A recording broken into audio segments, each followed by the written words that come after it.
Can you beat Tears of the Kingdom as a Royal Guard? The rules are simple. We're only allowed to use Royal Guard gear and Royal Guard weapons. So those are the rules, and let's start the run. For the first 10 minutes of the game, I had to use my master to defeat enemies and to cut vines. And when I first started the game, I had the Champions tunic on, so you can't beat this game as Royal Guard, but we're still going to continue on. After I escaped the cave, I headed to the 4 shrines. The shrines were easy, I just had to use Ultra Hand and use enemies to hit something. After I completed the shrines, I headed to the door, I opened the door, and I headed to Hyrule Kingdom to talk to Pyrrha. Pyrrha told me to talk to this guy, we saw Zelda fly, and I got my paraglider back. After I got my paraglider back, I headed to the castle to get my stuff, and after I got my stuff, I headed to the Wind Temple. For the Wind Temple, I just had to eat a lot of cold resistance food because it's very cold up there.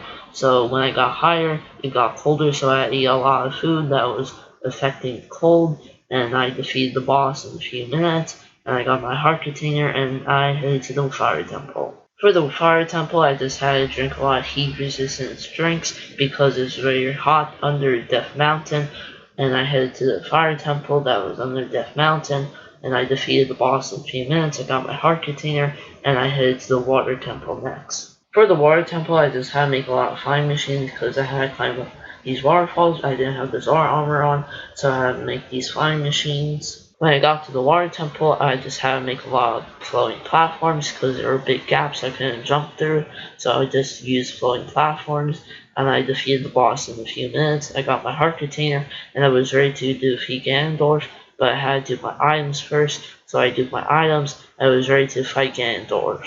Before fighting Ganondorf, I had to fight the army, and for the army, I just had to throw a lot of red rubies at them, and after the army, I had to fight these 3 bosses. For the bosses, I just had to throw a lot of red rubies at them. After I defeated the bosses, I headed to fight Ganondorf. For Ganondorf, I just had to flurry rush him a couple of times, and a few minutes later I defeated him. He turned into a dragon, so I had to defeat him in dragon form. I got all of his eyeballs, and I used my master to defeat his stone, and after I defeat his stone, he got defeated. And I saw Zelda falling, so I saved her, and I defeated the game. Can you beat Tears of the Kingdom as a Royal Guard? No, because you use 9 different weapons or gear throughout the run. So make sure you subscribe and bye.